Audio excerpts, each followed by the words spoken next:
up the coast from Thatcher Island in Massachusetts to Boone Island in southern Maine. So I do see folks from all over the place. Really great to see people from Maryland, from Connecticut. So I'm not assuming people have a knowledge of the area I'm going to talk about. This is a map of the area I'm not going to talk about, because usually when you talk about islands in New England, you hit the big three. The big two certainly are Nantucket and Martha's Vineyard, and to a lesser degree, there's Block Island. And I've been to all three of these islands. They are fascinating. They have a tremendous amount of history. They are great places to visit. They're much larger than the islands I'm going to talk about. But these three sets I'm talking about are kind of, to a certain extent, lesser known islands off the coast of northern Massachusetts, New Hampshire, and southern Maine.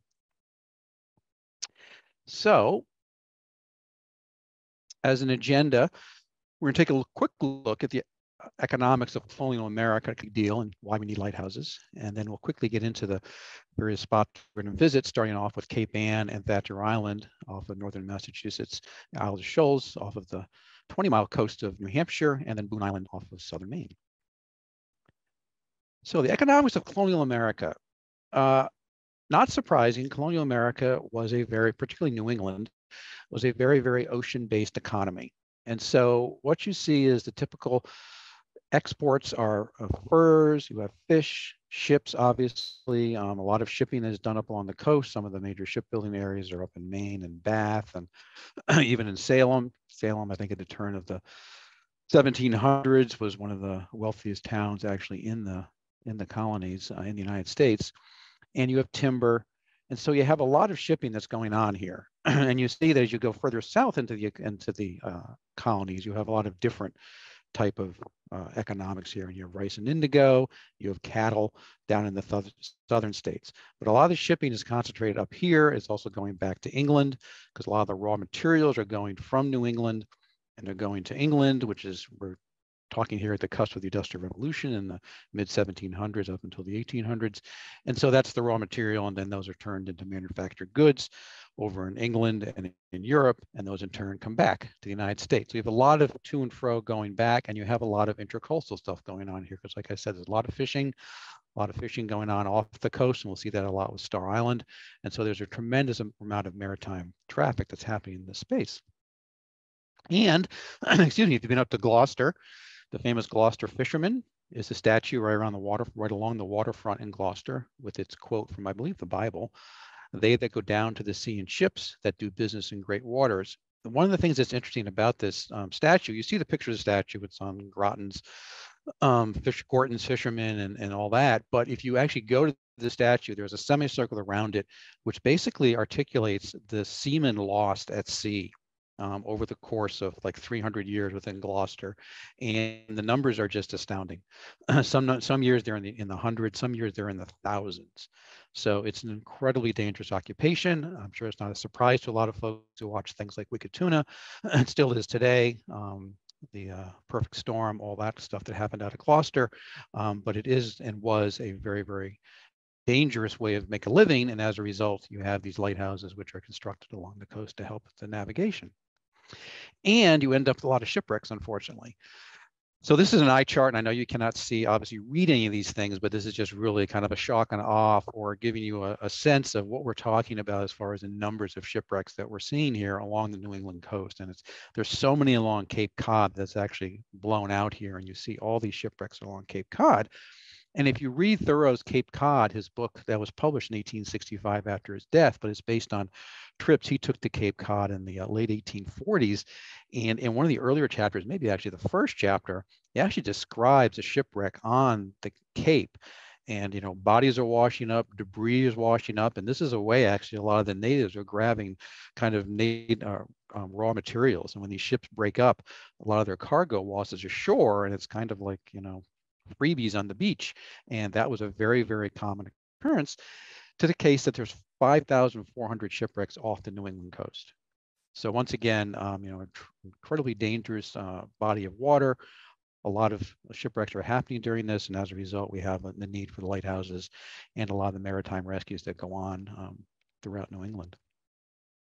So with that kind of stage setting, we'll jump right into the first place we're going to take a visit to, is Cape Ann and Thatcher Island up in Massachusetts.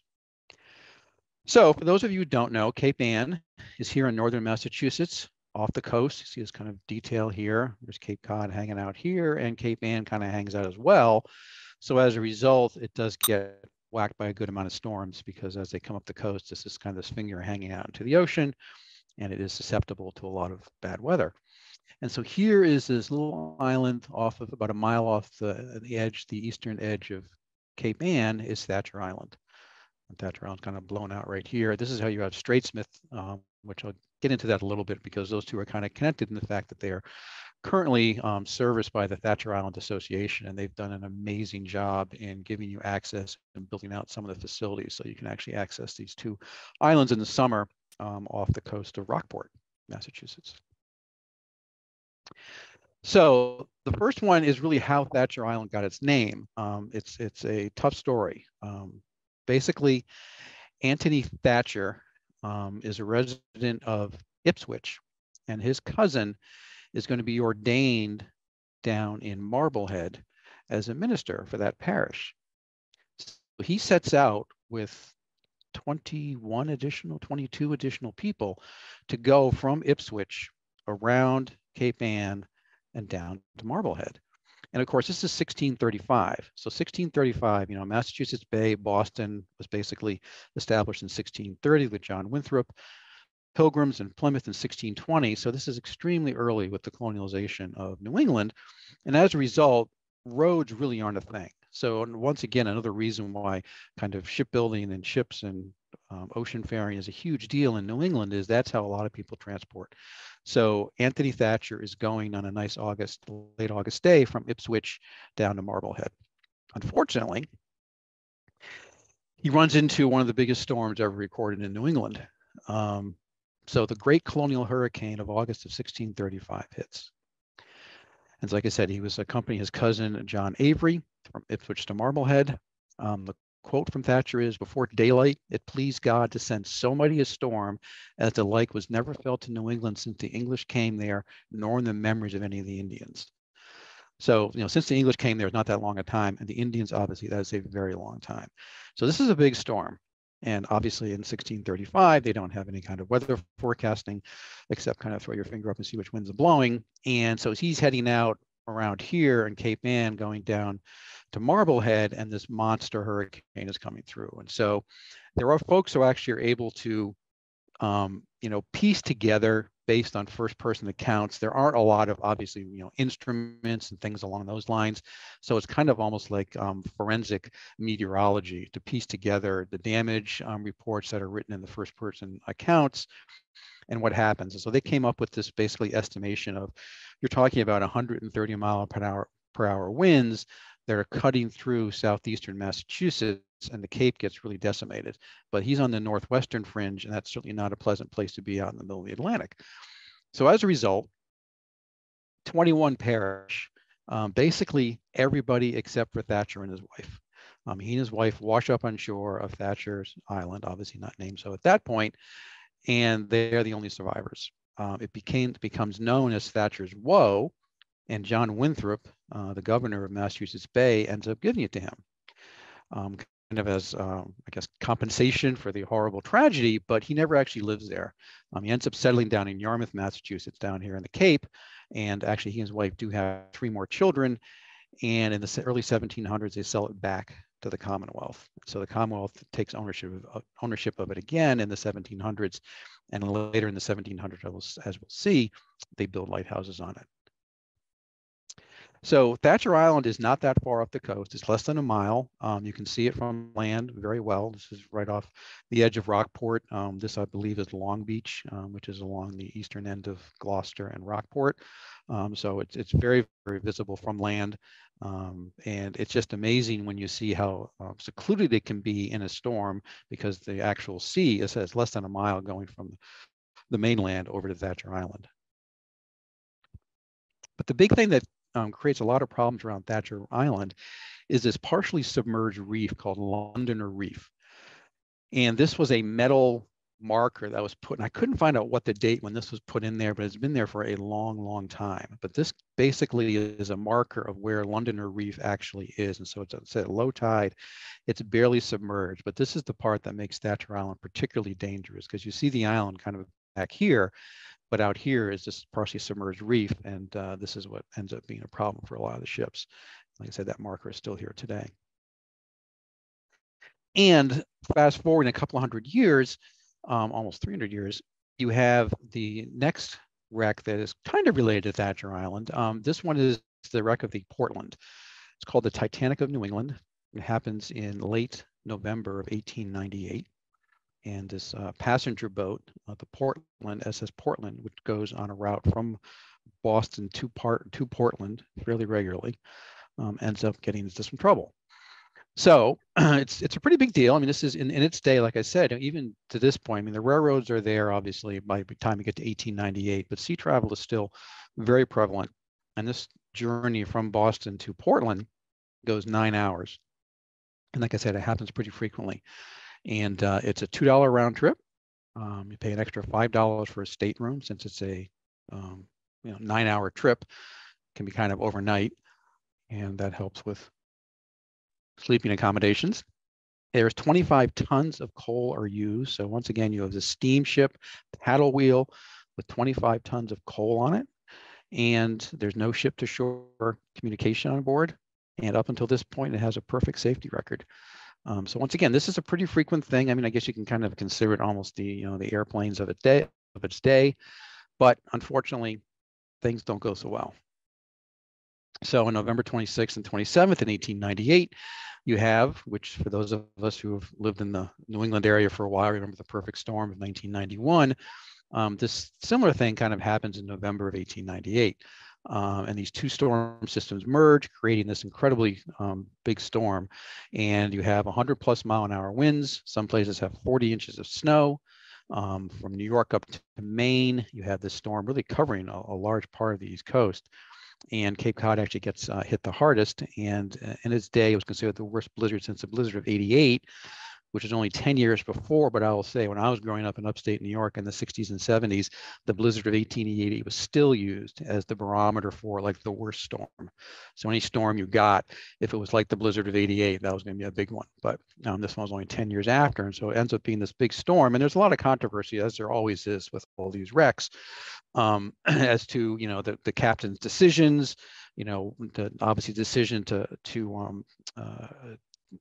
actually do the trip from Boston to Portland, because at this point, 1898, they obviously have some sort of weather forecasting, much more than they had in 1635 with our friend Anthony Thatcher.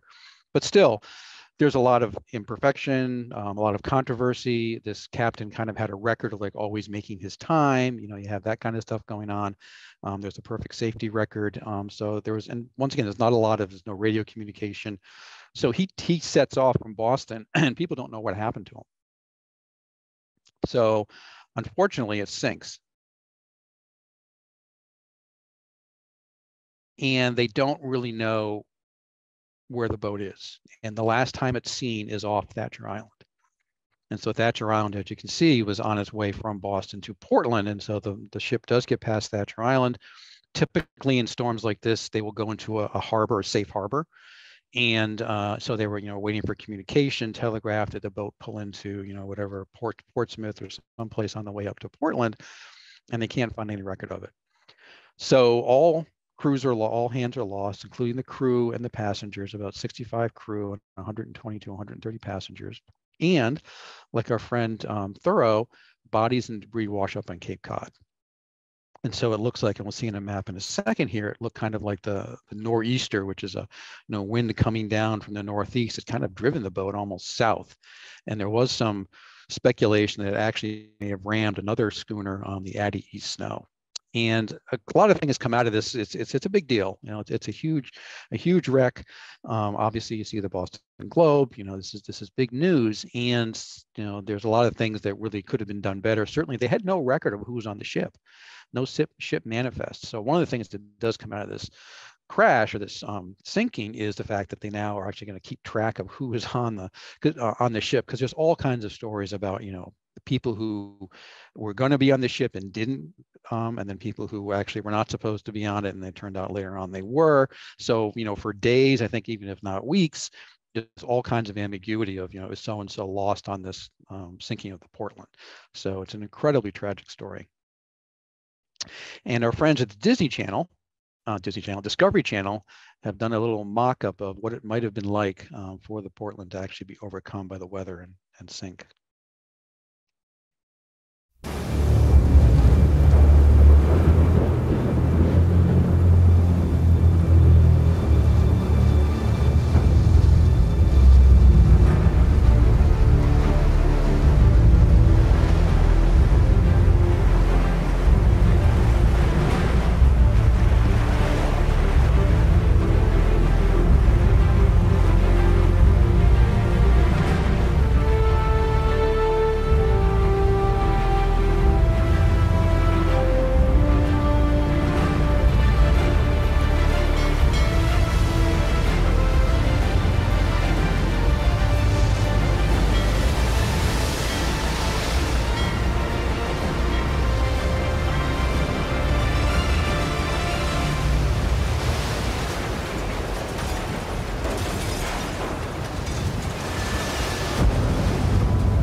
So the Portland ends up at the bottom. Where's that come from? Ends up at the bottom of the Atlantic Ocean. And I see a couple of questions about how much is $2 in 1890 worth today. I don't know that, but I think that was a pretty good amount of money to go from one place to the next. And we'll get into the fact of why there are two lighthouses. And the other ship, I believe the Addie that was rammed actually did survive. That's why they think it was hit, because they didn't know what hit it. Because once again, this is, there's no radar, there's no sonar, there's nothing, and you're in the middle of this incredible storm, and getting information as to what really happened is tough. This video is interesting because there was a book written about this, actually published relatively recently, just a few years ago. And, we'll find out they did find the wreckage. And so they try to piece together based on the wreckage kind of what happened. And what they surmised was, and I'm a landlubber, so I'm not a big sailor, but, their bow should be pointed toward the waves. And at some point it got parallel to the waves and got swamped, which is what this video shows. And once again, you have 25 tons of coal, which, if that doesn't get distributed correctly, you're going to have some big problems. And I believe that it was a steamer, a paddle boat, which I think after this crash or the sinking, there weren't that many that would ever put in sea again. All the paddle boats you see now are mostly in the river, and of course you associate it with the Mississippi River. But a paddle boat was not really an ocean-going thing. This one was shore. It kind of kept pretty close to shore, going from Boston to Portland, but not the best outfit for a ship. And so with the sinking happens, those things kind of go the way of the dinosaur.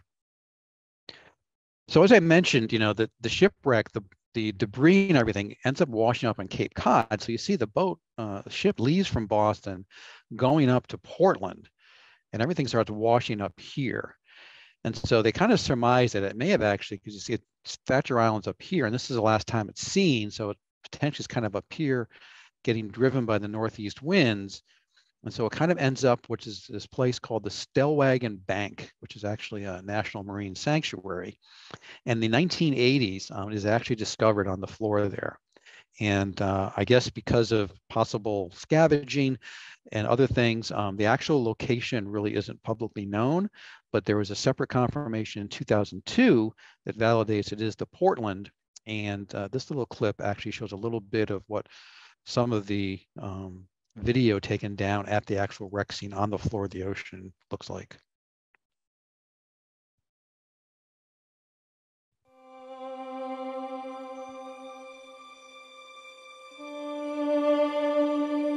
The SS Portland, steamship passenger vessel that sank with all hands and crew aboard. Portland has been called New England's Titanic.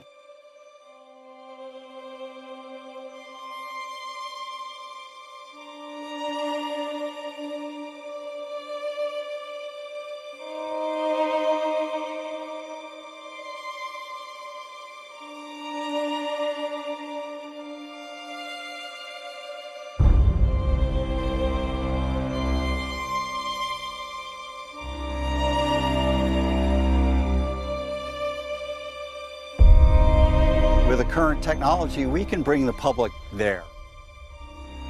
This is exactly what we're going to do in September during the live dive and the live broadcast that we have planned with our partners at Ridgehole Oceanographic and Marine Imaging Technology. Tell you the honest to God truth, I haven't seen that from the outside that we're looking at. Yep. The water's cold, dark, currents are strong, so it's not a trivial undertaking to immerse the public in the site itself, real time. It's been 10 years since anyone's looked at the Portland. We're here to continue that story.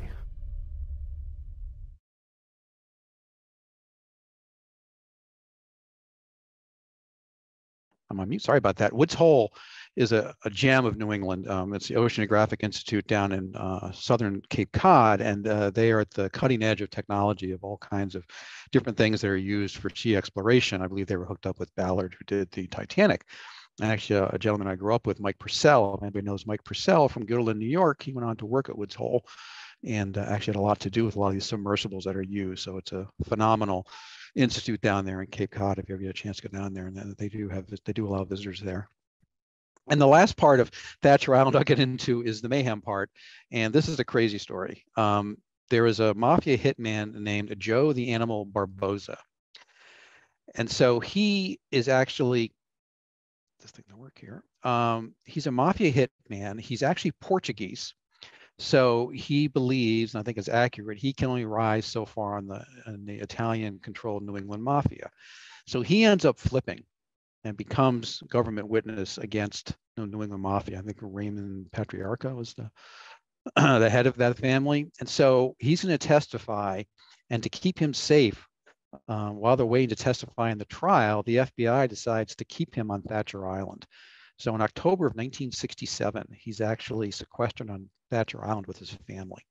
And that's it. The story's crazy. We'll get into the book a little bit, but the mafia actually tries to send out a boat to take him out.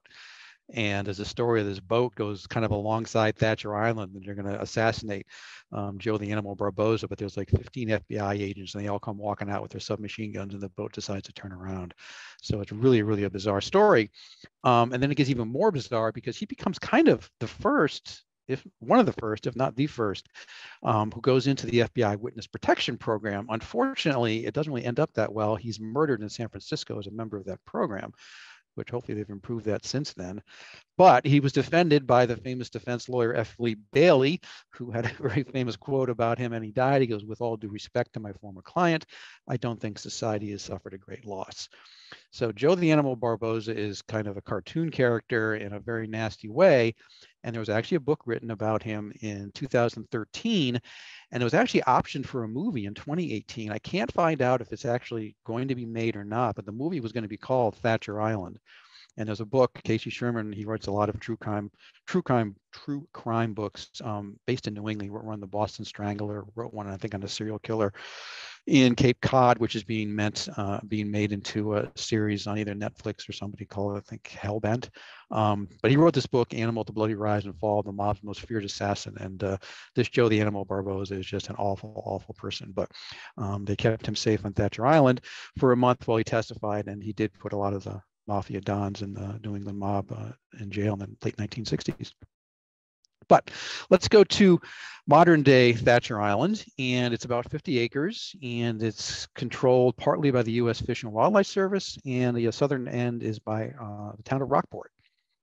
And like I said, it's about a mile off the coast. It's managed by the Thatcher Island Association, which is based out of Rockport, and that's how you get out there. You can kayak yourself and pay a landing fee, but if you want to go out on a boat, they have launches, which are very small. There's only about 6 people per launch. And I found out the most cost-effective way to get out there is to become a member, which is $30 a year, and they get you 2 seats. So you can take a person with you, like I do with my wife sometimes, or you can go on 2 separate trips. And if you do separately, they're $35. The challenge is there's only 6 seats on it, so you have to book your seats way in advance. Before they started taking reservations on the internet, they used to open up the phones like in mid-May, and you had to call in mid-May for this poor person who had to answer the phone and get your seat, which would be pretty much they start late June and go all the way through Labor Day. And so you have to kind of you get your date. Let's say they go on Wednesdays and Saturdays out to Thatcher, and they go on Tuesdays out to Tradesmith. And you just pick your day and hope the weather's good. And I've been going out there about 6 years now, and fortunately, the weather's been pretty good. And Stratesmith is the second one that they manage out there, and this is looking at Stratesmith from across by Thatcher Island. This is a closer view of Stratesmith. There's a small lighthouse on Stratesmith, and they just opened that up to the public about 2 years ago. Amazing group of people, all volunteer for the most part, except for this guy, Sebastian. He was our first mate as we took our little launch going to Thatcher Island. And there is not a dock per se, there is a ramp. And so you come on these crafts, or basically landing crafts, where you open up in the front and disembark and enter in the front. And so they have this little ball with a line on it. They throw it out to a guy who attaches it to a winch, and the winch pulls you up this thing for a few yards, and then you disembark here and you walk onto the island. And the first thing you see is all the lobster boys that have washed up on the island. As you can imagine, with the weather and stuff, there's a lot of lobster traps that get trashed on the island, but this is the little hut that's right there as you get off. And then you also have another thing, which we'll get into here, is seagulls. And I'll have a video here that kind of explains the whole seagull thing here. This guy is going to go Hitchcock on you. It's kind of interesting. There's a lot of seagulls on there. And the only tip I will have is I typically go later in the season, because early in the season is the height of nesting season, and the seagulls are very aggressive about protecting their young. So it can get a little, you got to pay attention to what's going on around you. Later on in the season, they kind of calm down, but there are a lot of them, and there's actually an explanation for this. And the Fish and Wildlife Service has put together a quick little video, which I think is pretty interesting, kind of explaining how the seagulls have ended up kind of taking over Thatcher Island.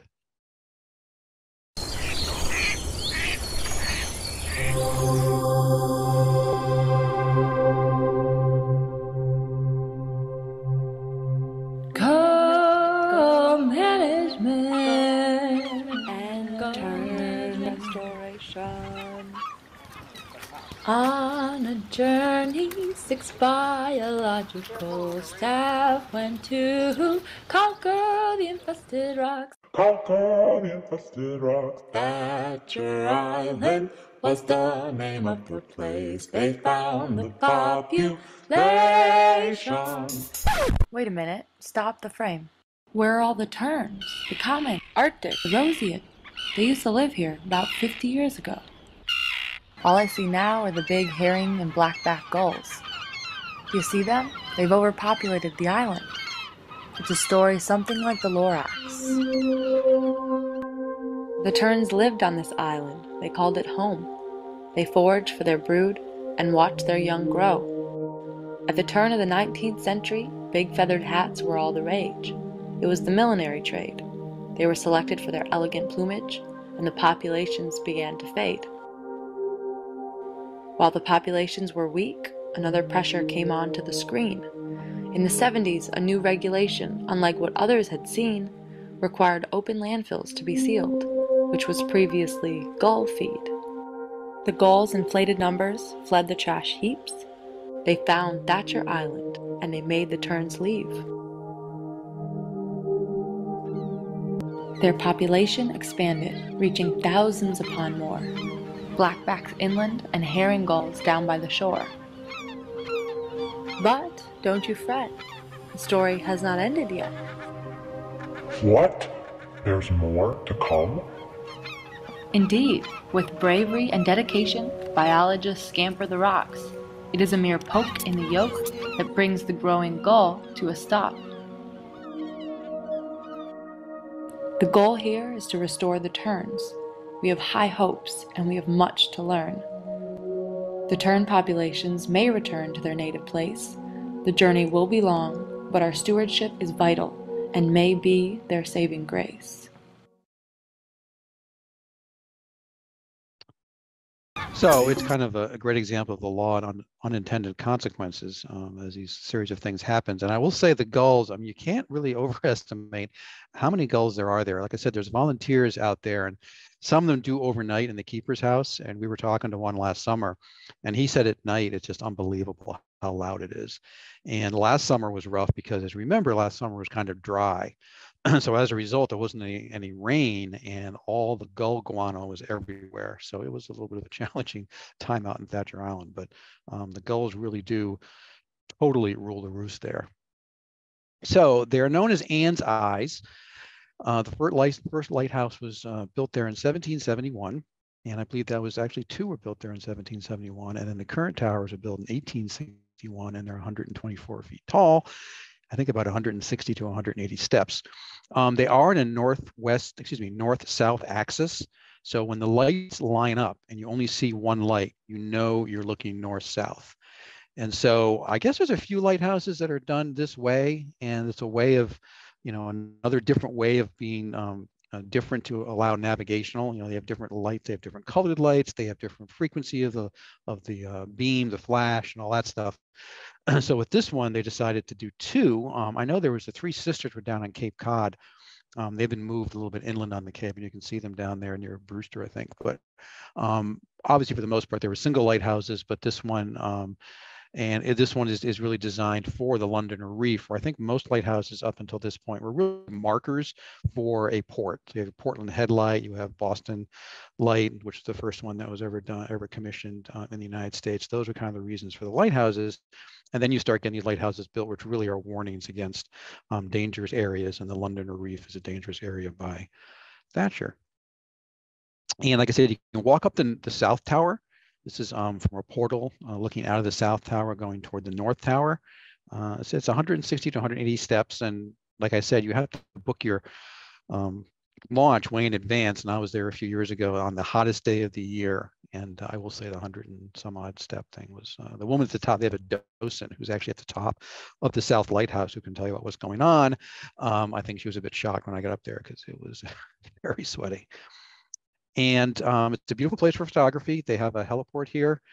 This is actually taken from the South Tower. You can see the reflection of the window looking north toward the North Tower. This is an infrared photograph, and you can see all the foliage. And this is kind of the oil house, which they situated between both the lighthouses for ease of transporting between. And also, if anything happens to happen with this thing, it goes on fire, blows up. At least you're farthest away as you possibly can be on this island from the two lighthouses.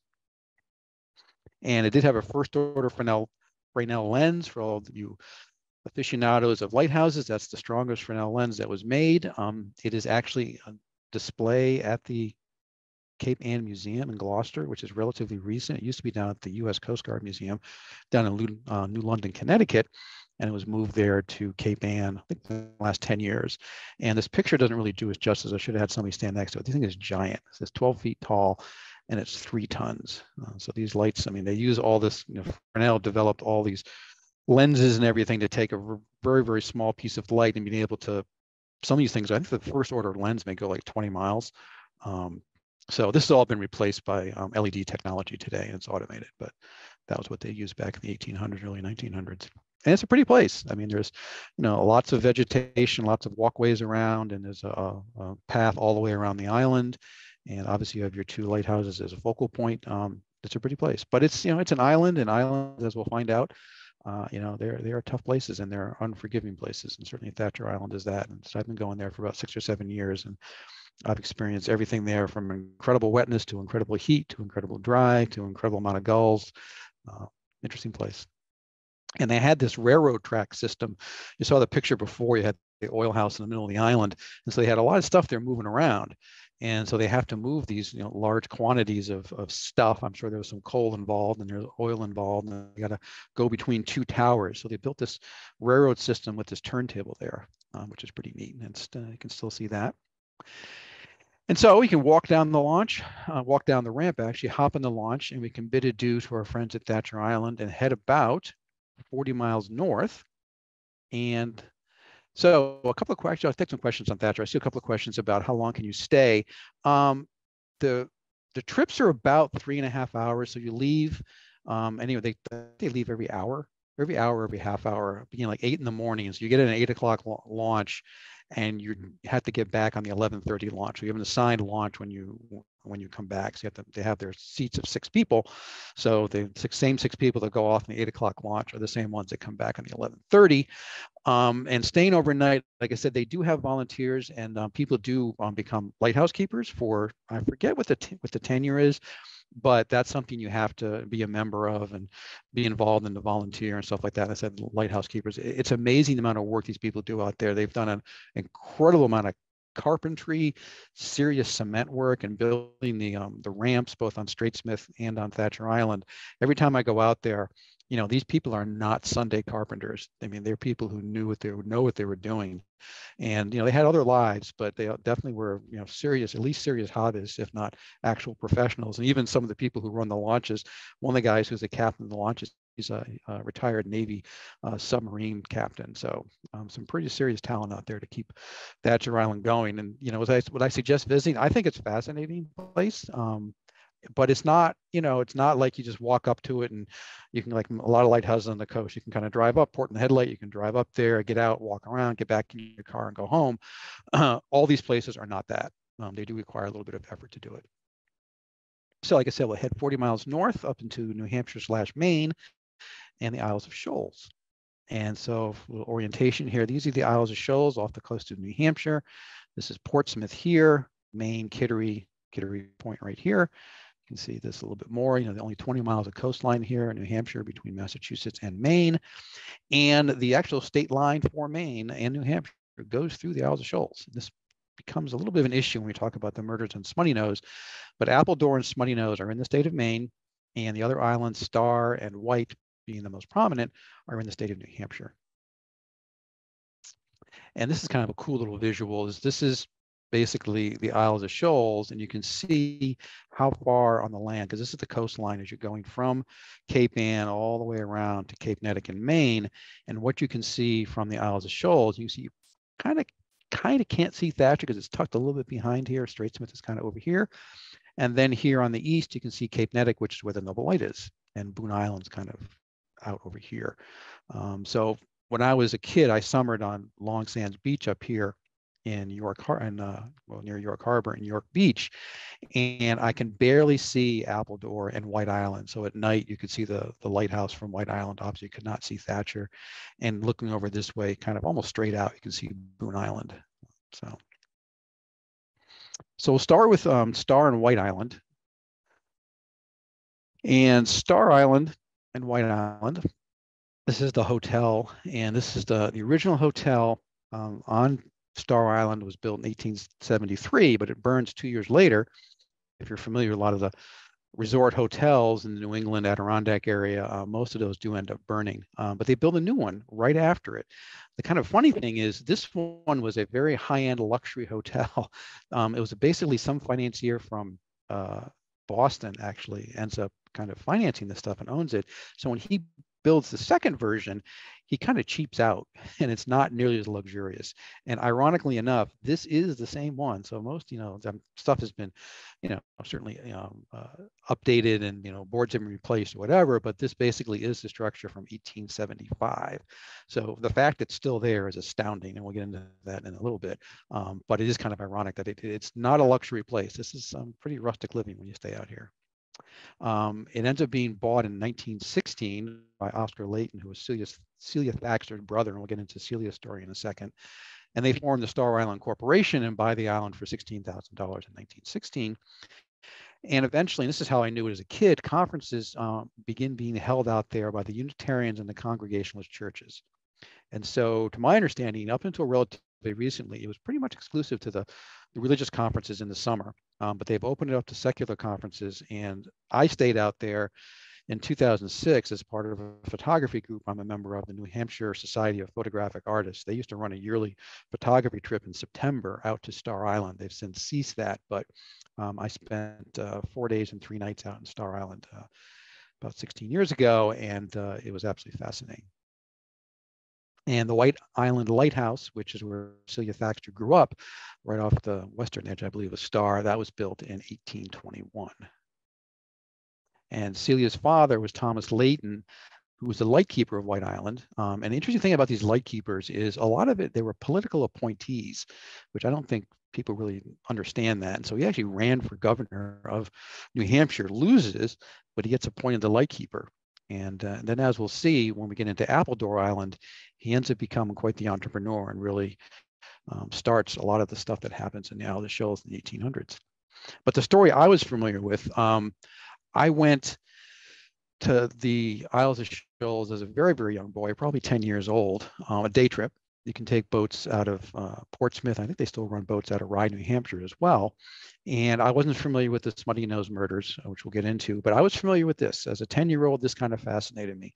This is a story of the school teacher, Miss Underhill, who in 1848 gets washed out to sea by a rogue wave. And so I guess she's just kind of hanging out in the rocks here, Star Island, probably the part that faces out to the open ocean, and she gets washed away. And I don't believe they ever found her. And so as a result, this rock out on Star Island gets known as Miss Underhill's chair.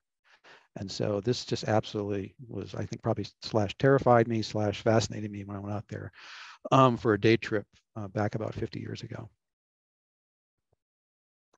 But the island and Star Island was kind of interesting because it's forced to evacuate during the Revolutionary War. Because as you can imagine, it's out at sea, really can't be protected. So in the 1770s, mid 1770s, when the war starts, they make everybody pretty much get off the island. And then after the war, a fishing village called Gosport ends up being established in the late 1700s, early 1800s.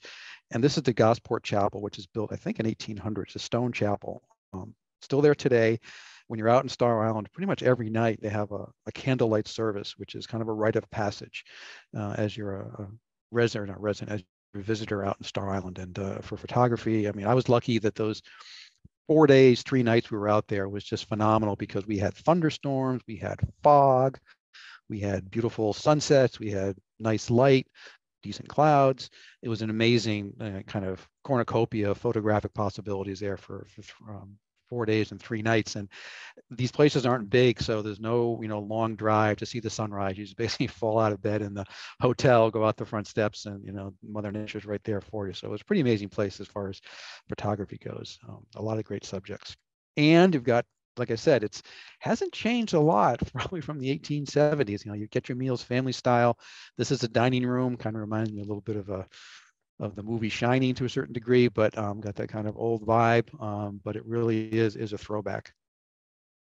And like I said, with most of these islands, unfortunately, you're not really that far from your maker.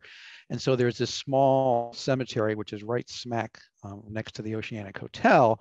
And it's kind of hard to go too far around here without running into this cemetery. So I thought, well, wouldn't it be a great idea to use that as kind of a focal point? So I was doing some juxtaposition of the cemetery with here White Island, and here the tombstone with White Island, and this one with the Oceanic Hotel. But it's these are tough places to live. There's no doubt about that.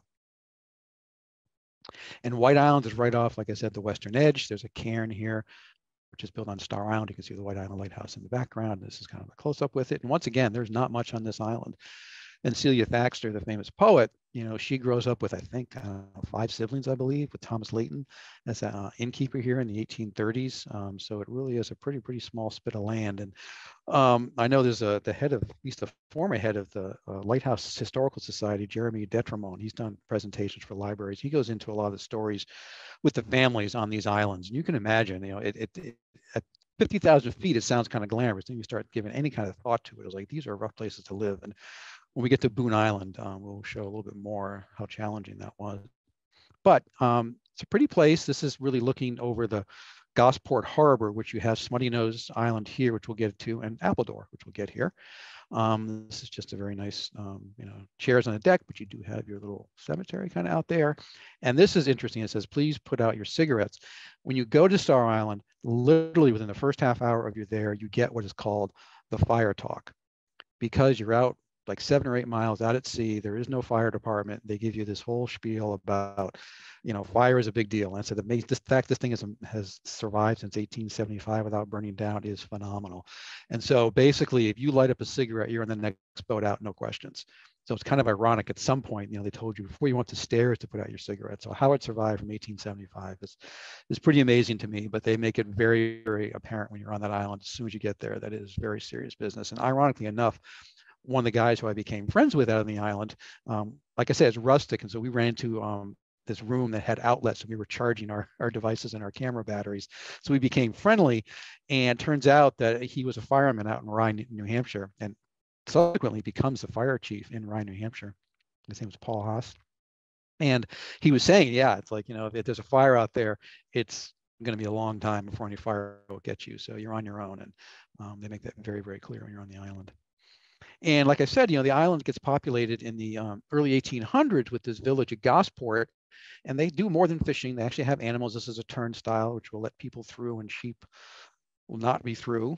Ironically enough, what kind of ends this settlement here at Gosport is the building of the Oceanic Hotel. This businessman from Boston basically buys out these people and kind of ships them off the island and ends up making it a tourist mecca. This is the largest cemetery funeral marker in the state of New Hampshire for a Reverend Tuck from the 1630s or the 1700s.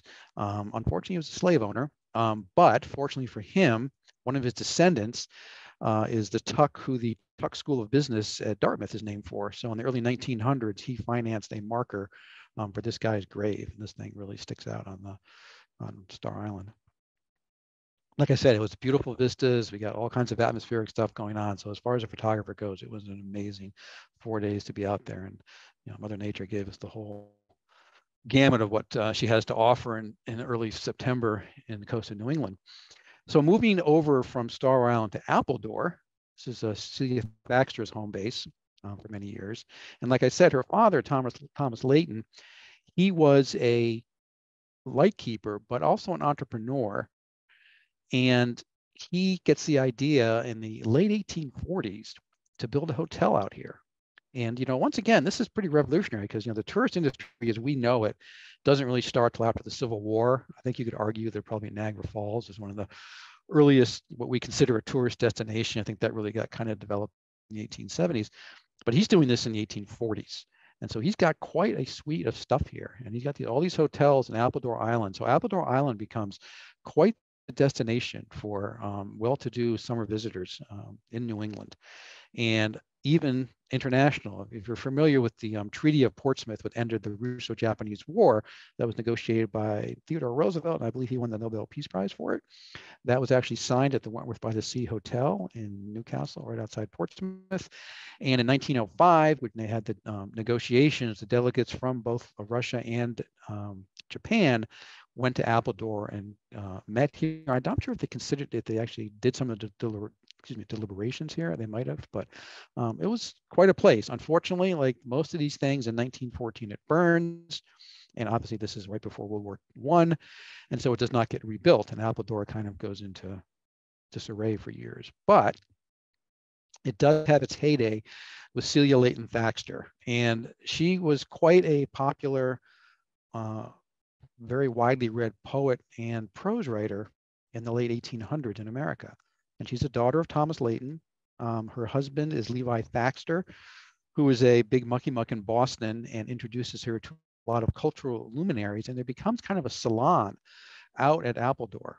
And you have, the who's who of mid to late 1800s in New England and intelligentsia, certainly cultural literary icons like Nathaniel Hawthorne, John Greenleaf Whittier, Henry Wadsworth Longfellow, the actor Edwin Thomas Booth, John Wilkes Booth, his brother, and the Impressionist painter Childe Hassam. And she was famous for her garden. And so they still have part of her garden there. And this was a little piece that was done by Chronicle. If you're familiar with Channel 5 up here in the Boston area, we have a gem that pretty much every night at 7:30, they have a news magazine that really celebrates a lot of what goes on in New England. And this is a one from a few years ago that kind of talks about what goes on in Appledore Island.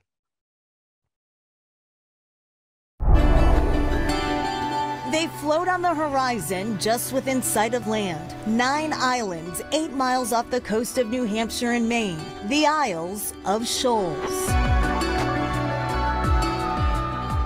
Access to these tiny granite buttons is limited, but one of these remote rocks, the island of Appledore, is the unlikely location of a famous garden, one that's cultivated quite a following. We have day tours that come and view the garden, and people come out for about 4 hours, and they have a walking tour, and they get to enjoy time in the garden, and they have lunch in our dining hall. That's true of a lot of invasive species out here. Jennifer Seavey, executive director of the Shoals Marine Laboratory, a field station on Appledore run jointly by the University of New Hampshire and Cornell University. And because they're isolated on the island, they haven't mixed with the other introduced apple trees on the mainland. Summer students here earn a semester's credit in just 2 weeks. They're really intensive classes, but they're fun because the students are not in a lecture hall all day, they're out here. But as the great Joni Mitchell once said, it's time to get ourselves back to the garden and the lasting legacy of one Celia Thaxter. Celia grew up on a neighboring island, White Island, in a lighthouse. Her dad was a lighthouse keeper, and they had a very small patch of land there. So everything green was really precious to her, so she fell in love with plants. In fact, Celia Thaxter published a book about coaxing such voluptuous blooms out of this bony soil. Today, the garden is in the exact location with the exact flowers as described in the Island Garden book. Thaxter planted her garden while working at the Appledore House, a large Victorian-era hotel that has since burned down.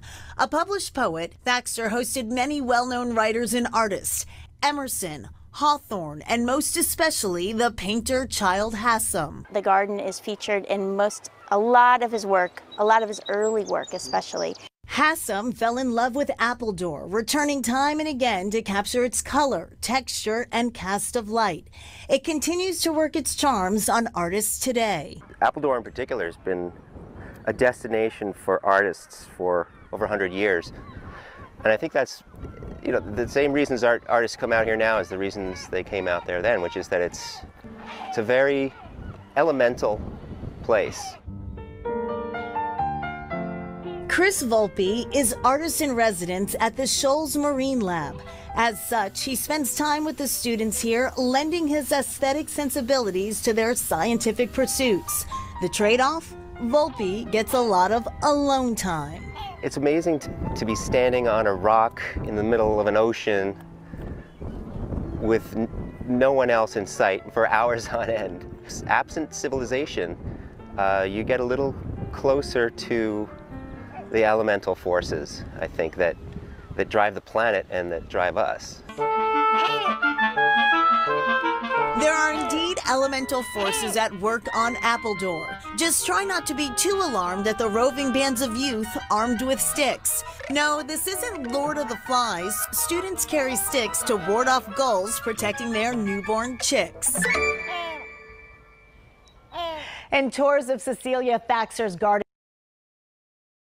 So it always comes back to the gulls. They do have sticks available when you get off the launch at Thatcher Island for you to hold above your head, which kind of, I guess, messes with the depth perception of the gull. And they want to dive at your head, but they'll dive at whatever is kind of held up, and they'll dive at the stick rather than your head. And so when I was there, they had plowed under the garden. So it was in early September. But there were still a few sunflowers to take pictures of. And this is the Marine Shoals Lab, which is a joint venture between UNH and Cornell. And it is a fascinating place. And Celia Thaxter is a fascinating person. They have an exhibit of hers in a little museum in Kittery called the Kittery Historical and Naval Museum, I believe, which is just south of the outlets on Route 1 in Kittery. And they have examples of some of her work. She actually hand illustrated some of her books of poetry. And then, like they mentioned, the American Impressionist painter, Childe Hassam, we'll get to in a second, he illustrated a book of hers, A Christmas Story. So it's a neat little museum to get there. But Childe Hassam, he said, as far as I know, he's pretty much the most famous American Impressionist. lived from 1857 to 1935. He spent many summers for decades in Appledore, and they claim about 10% of his lifetime output was on Appledore. And if you're into the New England art colonies that happen in this time frame, inevitably Child Hussam appears at them. He's down in Sunland, Connecticut. He's up here in Maine, New Hampshire. He's all over the place, but he's a fascinating guy. He makes beautiful work. And when I was on Appledore, we did have a little launch that took us over for an afternoon in Appledore, and I really wasn't familiar with this painting he did until relatively recently when I was putting this together, and I came up with a picture I had taken, and I was like, oh my gosh, I was kind of unknowingly totally mimicking Child Hussam, but it's a beautiful spot. So we'll go from kind of that bucolic scene to the most infamous story I'm going to talk about, Smutty Nose murders, which happened on Smutty Nose Island in the 1873. And Nathaniel Hawthorne has a quote that I've never seen a more dismal place. And I believe that quote was done before the murders actually happened in 1873. But you can see that Appledore is over here and Smutty Nose is over here. And we'll get into that. That has some importance in the story. These are the two buildings that are still surviving on Smutty Nose. Neither of them is the house where the murders occurred. The murders occurred kind of here in the evening of March 5th and 6th, 1873. Two women are murdered and one survives. There was a Norwegian fishing, I wouldn't say it's a village, but there were Norwegian fishermen here. They were immigrants from Norway, and they lived here, and they were relatively successful. And this is one of the times when the men were in town. They kind of got stuck in Portsmouth, and they were having to bait their traps. And a guy who had worked on the island and was familiar with them found out that they were alone on the island, and he realized or knew that they were relatively successful fishermen and believed there was like $600 out there. So he got the idea that he could row out, steal it, and come back, and nobody be none the wiser. His name is Louis Wagner. He was a Prussian immigrant, and he does row from Portsmouth. There was a full moon that night, and the tide was going out, so he leaves the Piscataway River. If you're familiar with the Piscataway River, it's one of the strongest currents, if not the strongest current of a river in the United States. And so he's able to get out to Smutty Nose. Unfortunately, there's unbeknownst to him, one of the women is sleeping in the kitchen, and so he wakes her up, and she recognizes him. First, he thinks it's her brother, and then she says his name. And the woman who escapes, which is Marin, she does not see him, but she hears the other woman say his name. And like I said, he had worked out there, I think about 6 months to a year before.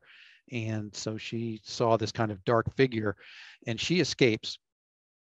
And he tries to track her down. We'll get to a little map of what happened with that. One of the women who was killed actually had worked at the hotel on Appledore. And so she was a maid for Celia Thaxter's hotel. And Celia Thaxter she's right there when she doesn't see it happen, but she's right next to it. And obviously all the stuff hits the fan the next morning when the men come back and find the murdered women. The woman who escaped comes up, and they basically understand that this guy, Louis Wagner, is the one who had done it. And so Celia Thaxter writes what is kind of considered the first true crime nonfiction in American literature, called A Memorable Murder. And it's published in the Atlantic Monthly in 1875, right before Louis Wagner is hanged for the murder. And people consider it her finest prose work. And I've read it, and it's actually pretty good. I think it's about 30 pages or something.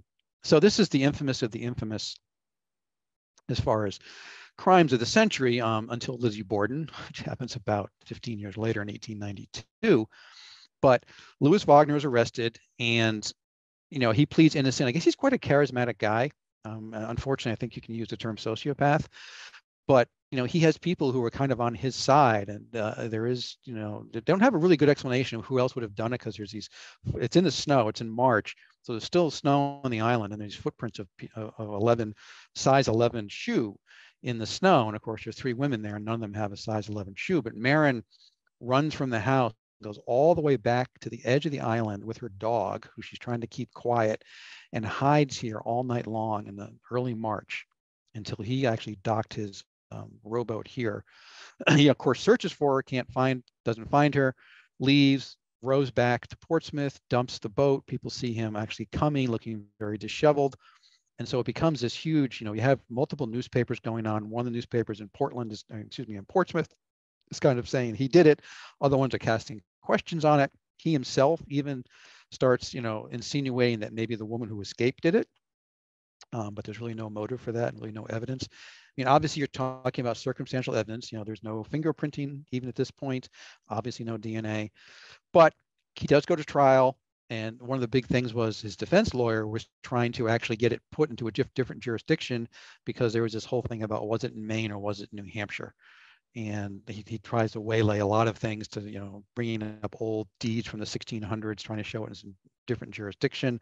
Not sure exactly how that would help his client's case, but just trying to throw a smokescreen. But basically, all that comes, he's convicted by a jury and he's hanged for the crime in Maine, in Alfred, Maine, in 1875. Capital punishment is abolished right afterwards. There's another kind of legend about this, that Louis Wagner was the last person hanged in Maine. That's actually not true.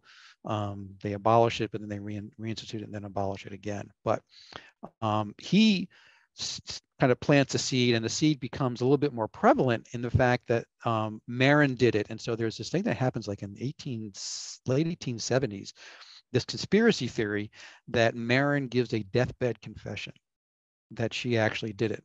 Now, of course, the irony of it is that she doesn't die until the 1880s. So this conspiracy theory of her doing a deathbed confession comes before she's even on her deathbed. But hold on to that thought. So in popular recent culture, some of you may be familiar with The Weight of Water. If you want to read it and don't want to know how it ends, you can kind of, I guess, put me on mute for the next minutes, because I'm going to tell you how it ends. It's germane to the story. But Anita Shreve, the novelist, writes a novel in 1997, and a movie is made in 2002, which I will say, as my movie critic hat on, is not a very good movie. But I think it was Karen Bigelow or Kathleen Bigelow. She ended up winning an Academy Award for, I think, the first female director to win an Academy Award, but this was like her first big movie. But the whole thing with the novel is it takes a spin and basically does say that Marin wrote a confession saying she did it. And that's kind of the linchpin of the story, that the story kind of goes back and forth between the murders in 1873 and current day, with a photographer and a couple other friends who were basically on a, a yacht trip around Smutty Nose. It actually was filmed in Nova Scotia. But so it's kind of interesting, doing that to a real life person. But, you can make the argument that happens tons of times. Certainly Shakespeare did all that. But she basically, a lot of people, all they know about Smutty Nose is The Weight of Water. They certainly will have in their mind that, oh, maybe Marin actually did do it. But from all accounts, Louis Wagner was the guilty party. So I will quickly go through and kind of end the Isles of Shoals on a little more bucolic picture rather than the murders of Smutty Nose. And one of the more interesting stories about the Isles of Shoals is, for the last 25 or 30 years, it's been a photographer, Alexandra de Steiger, who is the winter caretaker out there. And she's a photographer, she's a musician, she's a writer. There was a relatively short documentary, and this is a teaser. That documentary was done a few years ago, that talks about her experiences out on Star Island. She was out there this winter. If you follow her on Facebook, she will post. And when you get these nasty storms, I didn't see a lot of posts from this week's storm, which I imagine was not too pleasant, being out there with heavy winds on Star Island. But it's a pretty interesting story, and this is the trailer to the film.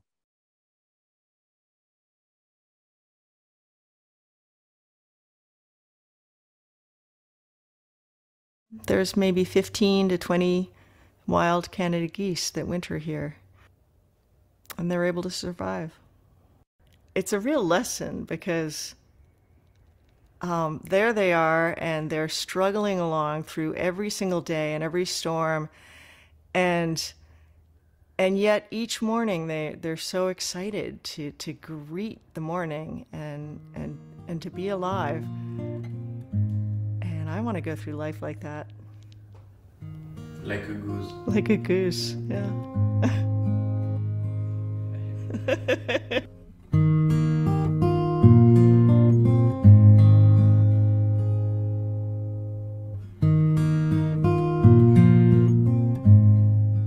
Unfortunately, photography has become such a thing in the world that a lot of photographers think it's all about photography.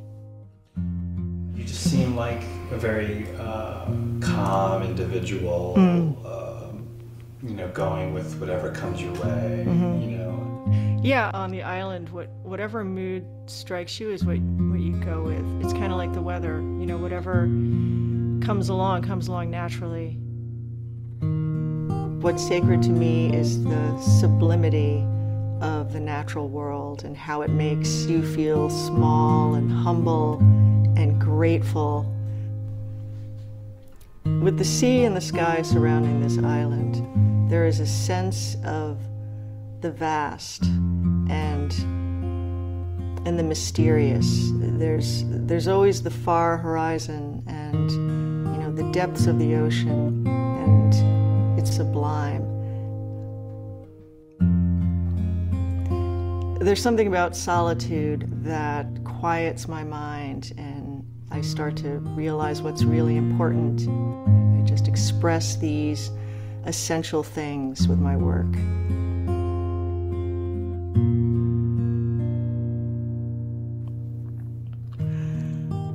I don't know if there's a purpose in life.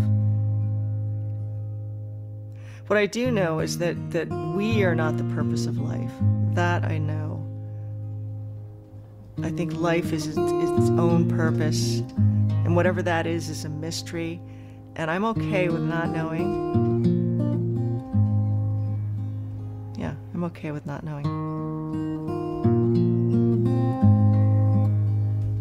So I will say that I may like to spend a week out there in the winter, but I was pretty happy with being there in September. But it's an interesting story of her doing that, and she has some phenomenal photographs. And she had an exhibit within the last few years at a local gallery, and it's really interesting. So that takes us through Star Island. So I want to clean up some of the questions here. I see one about how did Smutty Nose get its name. Nobody really has a great answer for that. It's kind of like if you look at it in profile, one edge of the island kind of has like a suppressed nose of an animal. There's no real great story. Unfortunately, you know, it's got that horrible and incredibly fascinating murder story, but the name of it is not anywhere near as interesting. And somebody asked a question about the railroad on Thatcher Island. That was really just for like small carts, almost like you see like Wile E. Coyote doing, you know, Looney Tunes thing. You know, it wasn't a railroad transporting passengers or anything. It's very small, but it was using for transporting materials. And they just had carts basically that wheels would run the tracks, and they could move this oil and coal and whatnot throughout the different buildings on the island, and particularly between the two lighthouses. So we will end our trip on Boone Island.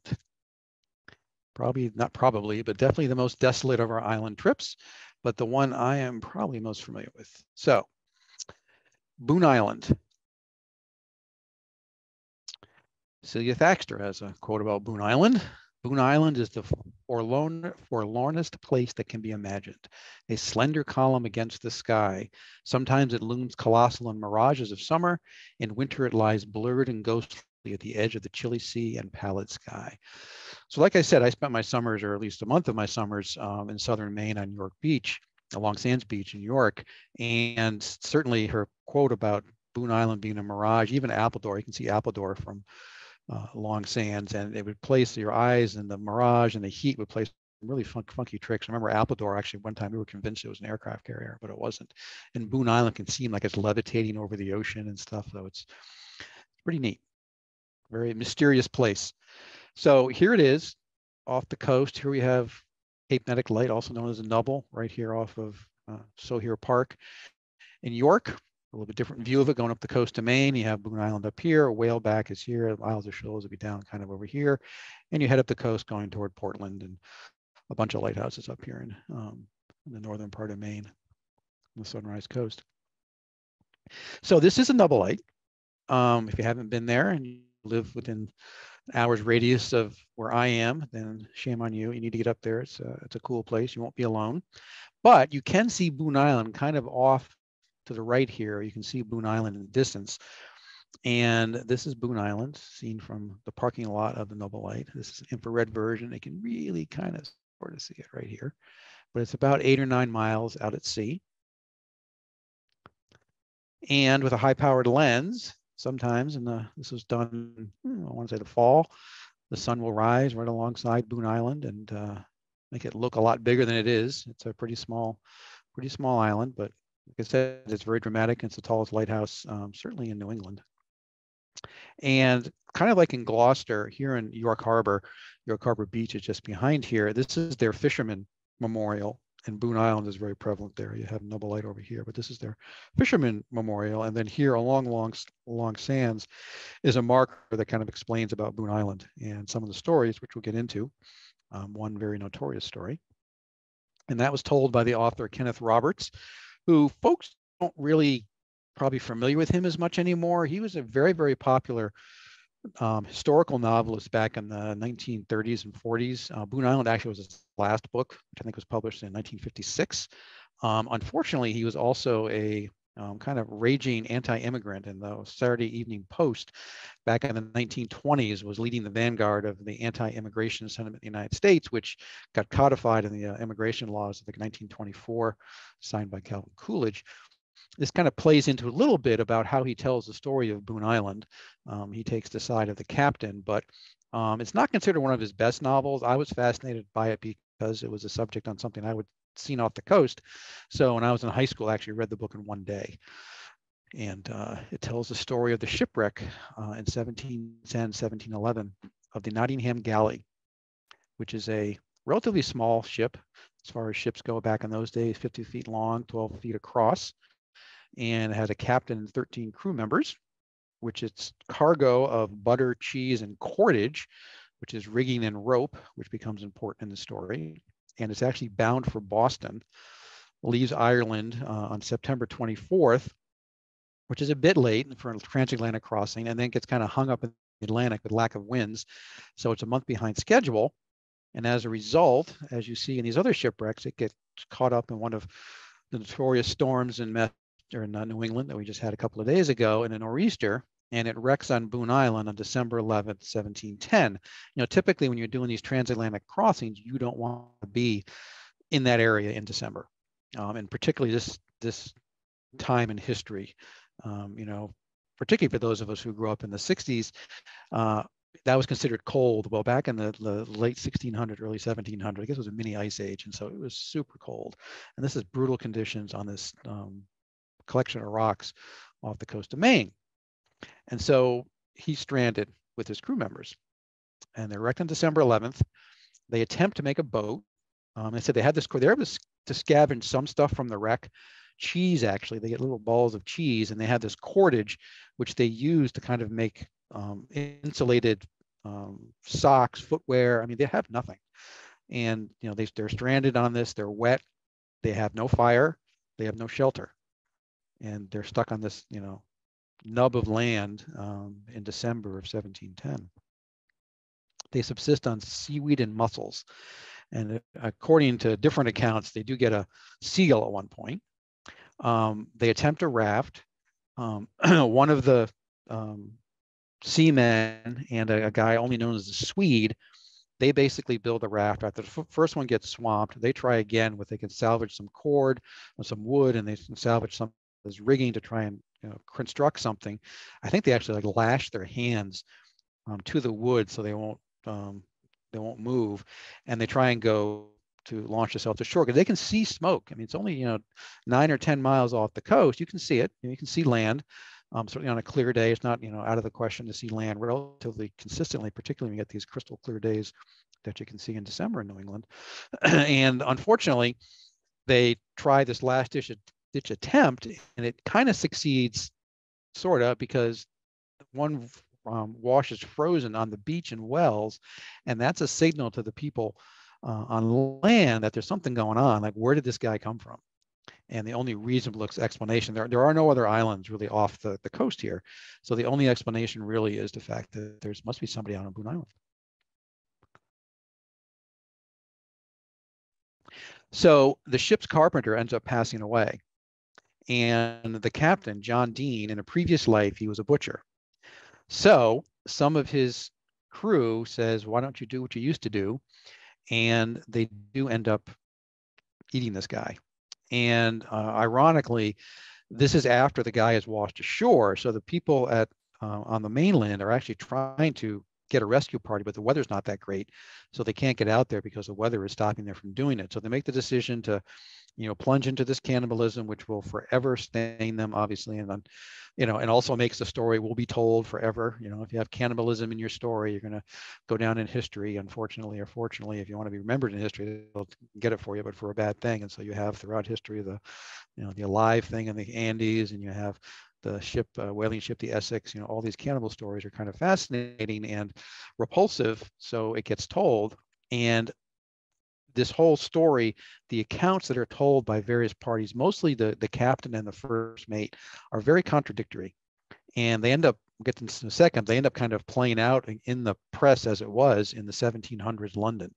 And so the first mate claims he holds out to the next day. He and his crew don't want to do it, but they are so hungry that eventually they do succumb to eating part of the carpenter the next day.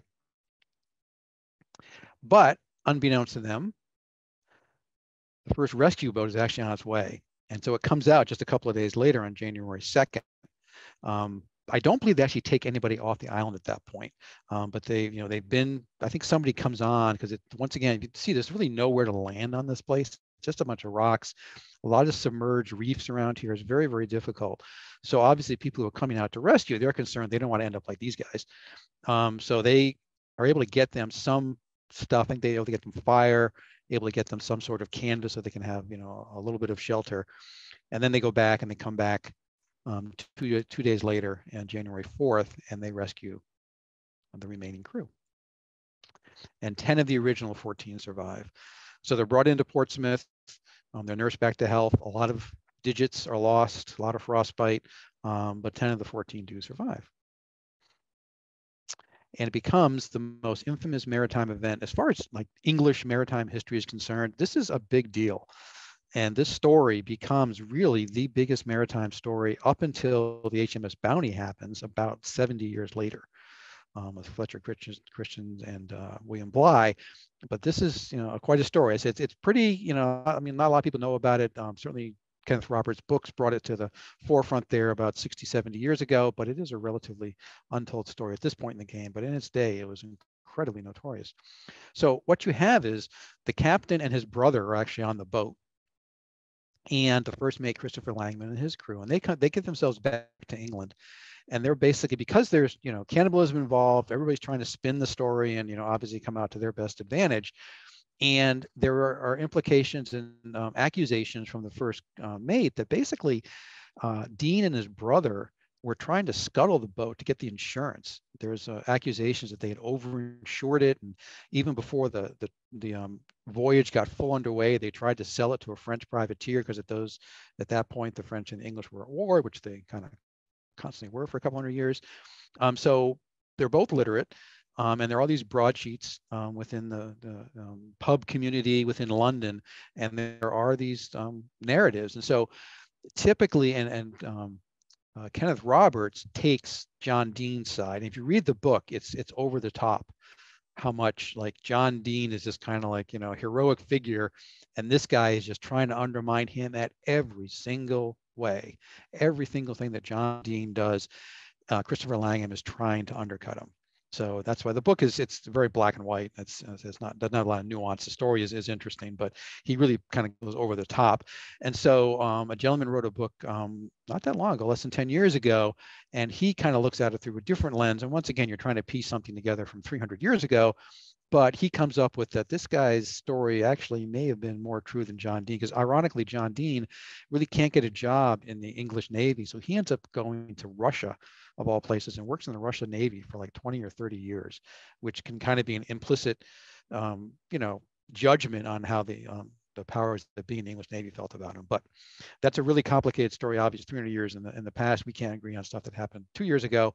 So it's unclear exactly, kind of how it all unfolded. But there's no doubt that there was cannibalism.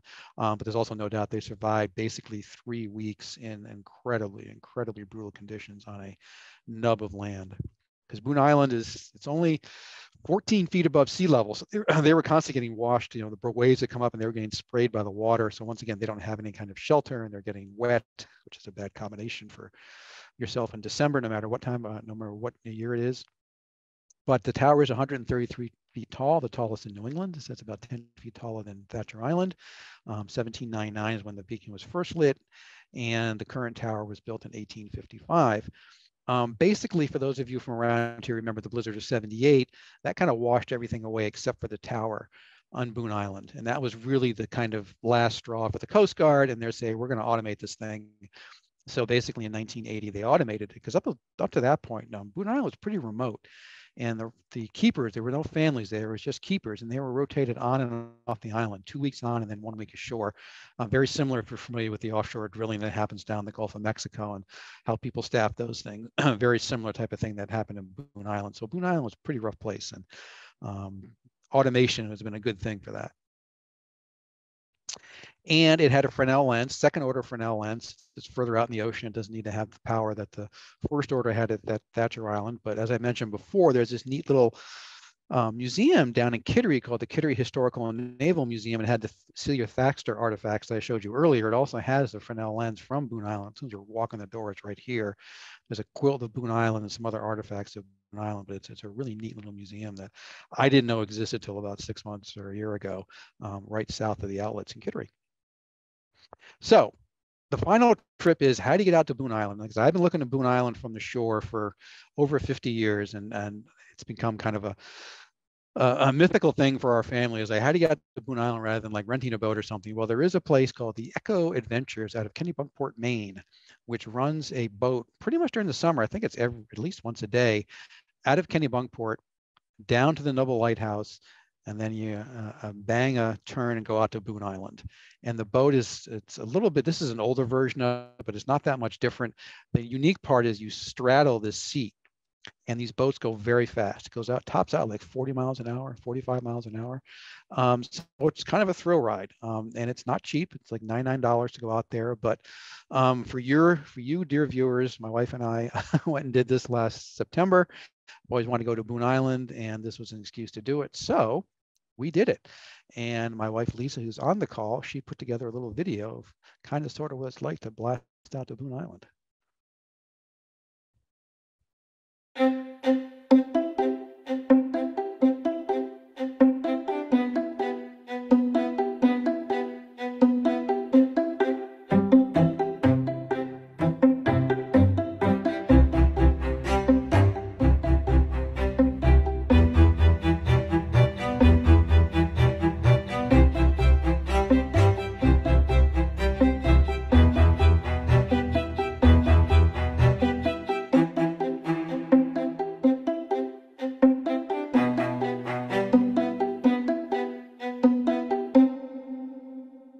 So that puts you out to Boone Island. It is, get to these pictures here. It is a speck of rocks out there. Somebody does own it privately. It was purchased a couple of years ago. I think it was sold. It was on sale for like $89,000. Somebody bought it for $120,000. So really, you have to get a Zodiac boat to kind of get up there. There's not really an easy way to get there, and it does have the foghorn, which it's run by the Coast Guard, so there are certain navigational things that have to run. I believe the guy who bought it actually has bought some other lighthouses. It may have bought either Graves Light or Minot's Light, which is off the coast south of Boston. But I don't think it's a great candidate for an Airbnb. But going out there in the boat, it was kind of cool. We did donuts in the water before we went out there. And I said I had my hand on the hat the whole time we went out there. It was a beautiful day, and it was a unique experience, and it was a lot of fun. And there's also tons of seals. So right off the ledges on Boone Island, there were just tons of seals basking in the water and looking at us, and they have such a human face on them, and almost like a dog. They look at you and kind of like, what is that? So it's kind of neat, but it is it's definitely a harsh place. And I will end up by giving a little bit of a shout out to a gentleman who was kind of a benefactor for lighthouse keepers for decades, Edward Rowe Snow. He was the flying Santa, and he used to drop off bags of gifts to lighthouse keepers and their families during the Christmas season. And he also has written, I think he wrote over 40 books on various topics on lighthouses and shipwrecks. So he was a source for a couple of his books. I used as sources for this. I did get a chance to see him speak when I was very, very young, up in York Village in Maine in the summer. But For those of us of a certain age, Edward Rowe Snow was a big deal. He's an adventurer, a Renaissance man. There's videos of him jumping off of, I think, Minot's Light into the water. But he was a huge proponent of the lighthouse keepers and keeping up their stories of the lighthouses and of the maritime history of the Boston Harbor Islands and New England shipwrecks in general.